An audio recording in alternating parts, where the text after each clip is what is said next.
Hey everybody, welcome to another episode of Matt 3D prints some stuff in the background and makes annoying noises. Sorry, that's our next segment.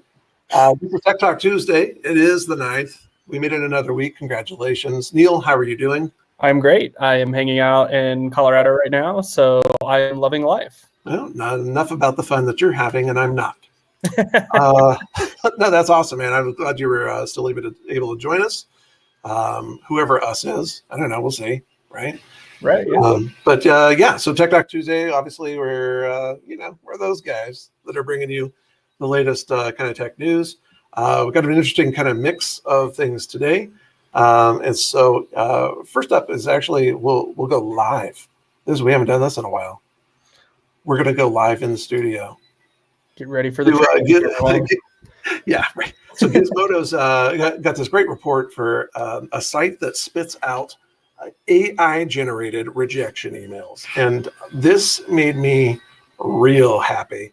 So the project itself is actually from this designer, and this lady has done a lot of like really fun projects that are just kind of like I don't know, a little goofy or kind of like a little off the wall. But this one right now is from her own experience of as a founder, getting rejection letters from VCs and from other organizations that you're hoping will help you out, and always ending in disappointment. And some of these, I guess, you probably churn out quite a bit of these, right? Like every week. So I thought that was pretty cool. And then I checked out the site. So let's go ahead and flip over here. So this is actually the site, and it is called Unfortunately, which is so appropriate, right? But what really got me excited, because I love rejection just as much as the next person, which is not. But here's what I really, really like.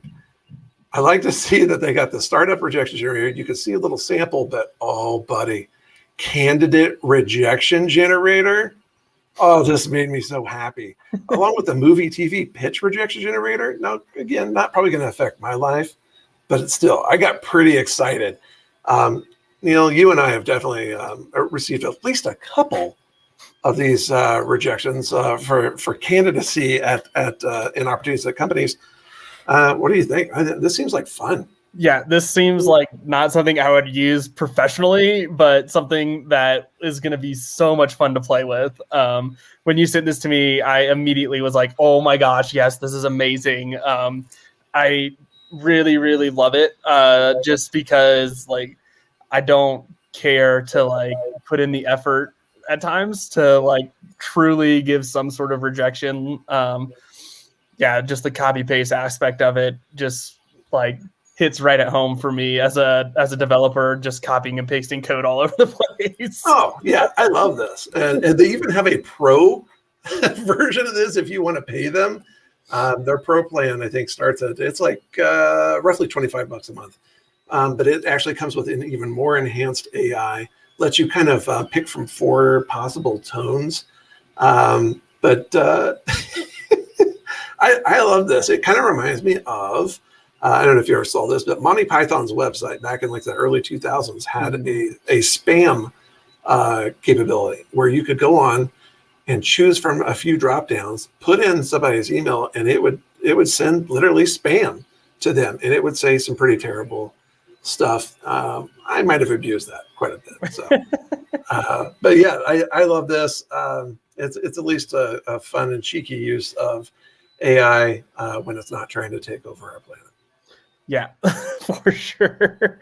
Well, speaking of taking over our planet and the world with COVID going on and everything and everyone being stuck at home, working remotely, the internet turns out is really important. And so Chad's going to bring you some good news courtesy of the U.S. government.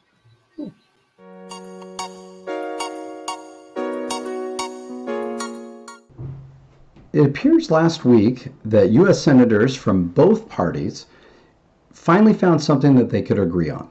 That being, how does the FCC or other agencies define high-speed bandwidth in order for them to offer and say that they're actually giving you high-speed internet to your home? Currently, the FCC, which they define going back to 2015, which you think about is just absolutely ancient, when it comes to how they define those speeds was only 25 megabytes down and 3 megabytes up.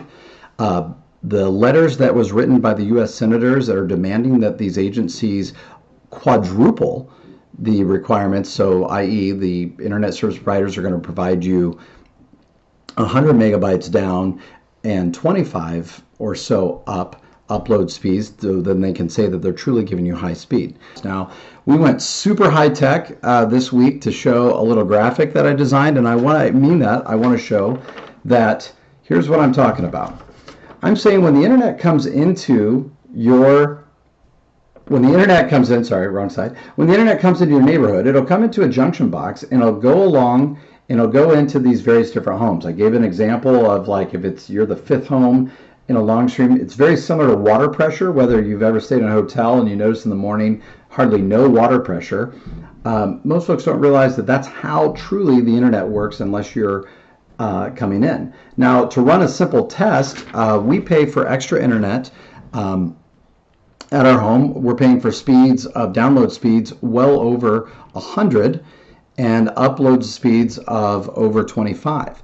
However, when I tested it today there's 2 free apps that I recommend you can use. It's either Speed Test is one and Speed Smart's another. At 2:30 today, even though I'm paying for speeds up over 100, guaranteed 100, I was showing that I was getting 70 megabytes download speeds and approximately 11.5 down. However, I tested it again at 5 o'clock when most kids are home from school, everybody's watching TV, or starting to around dinner time. I was showing that I was only getting 56 megabytes download speeds and 11 up. So what are your options? You can either bump up your speed, or sometimes for each of your individual devices, you can do what we did, and you get something like either a Google Nest or Orbi, which is supplied by Netgear, that they're these Wi-Fi home extenders. You can plug them in on each floor if you've got multiple floors like we do in our house. And what these hubs do is you connect the main hub right into your internet router, and then it supplies consistent speeds to your devices. That could be a cheaper option than what these internet suppliers are going to charge you to jack up your speeds. And that's all I have.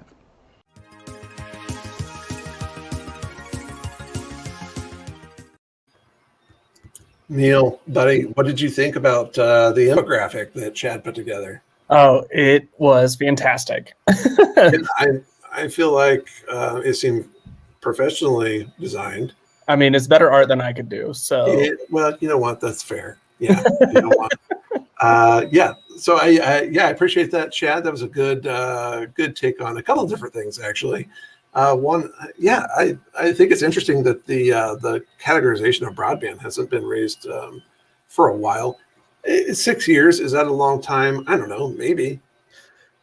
Yeah, I kind of feel like it is. Like I think I kind of agree with that. I do think that 6 years is a long time to go without reevaluating the need, and just in general, like particularly with internet, like it's something that is becoming more and more like our society relies on it more and more to like function.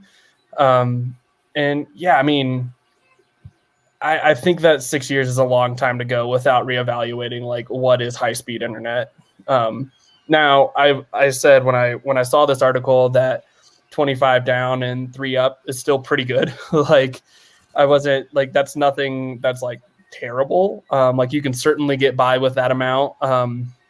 But it like if you do have multiple devices on it and such, all pulling from that bandwidth, you could get bogged down and stuff. So yeah, I mean, I'm really happy to see this get upped.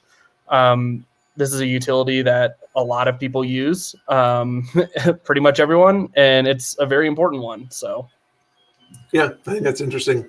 So I guess we'll see what comes of that. And I'm a fan of it because I think the more you raise the floor on something, the higher the ceiling kind of gets in this case, right? So we'll kind of take it from there.